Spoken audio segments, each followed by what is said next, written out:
What is the Quran? It is a set of 7th century revelations from God made to Muhammad in 2 cities, Mecca and Medina, in what is now Saudi Arabia. It heralds the truth that there is only one God, not the many gods still being worshipped in ancient Arabia. Of course, this was not the earliest revelation that there is only one God. That had been taught in Hebrew to the Jews and in Greek to the Christians before it was taught to Muslims in Arabic. These 3 sets of revelation set apart the people of the book, each with their own special covenant from the same God. There is only one.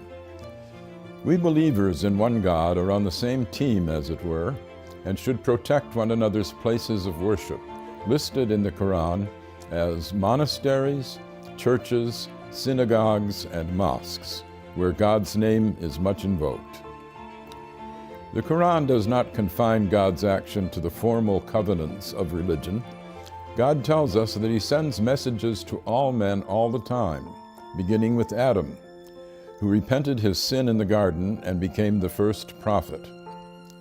The unending stream of prophets includes Moses and Jesus. Muhammad himself is the seal of the prophets, not as canceling former covenants, but as confirming them. But the love of God is not brought only by human messengers in the Quran. Creation itself is a set of messages from God, which speak a divine code that we are told to decipher. God's intent can be seen in the beauty and power of the universe. Moses does not speak alone on the mountain speaks with him. Birds speak to Solomon. The world is constantly signaling to us, bringing us insights into the beauty and power of its maker. This should call us to a reverence for God's handiwork, an important message for our ecologically challenged era. The Quran has more of poetry in it than of legislation. It sets ethical norms while stressing the need for mercy in our dealings with God's fellow creatures.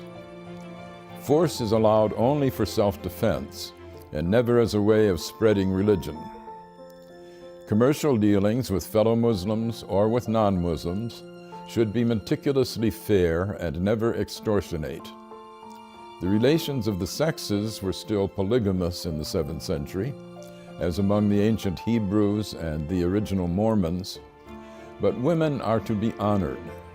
In fact, the dowry that was paid to a husband's family by the bride's family in Europe was paid in the Quran directly to the bride, and she retains this bride right even if the husband divorces her or if she divorces him.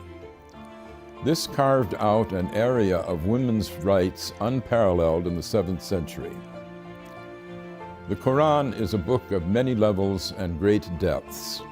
Even non-Muslims can learn from it, as Pope Francis has proclaimed. I am Gary Wills for the Amir Stein Center.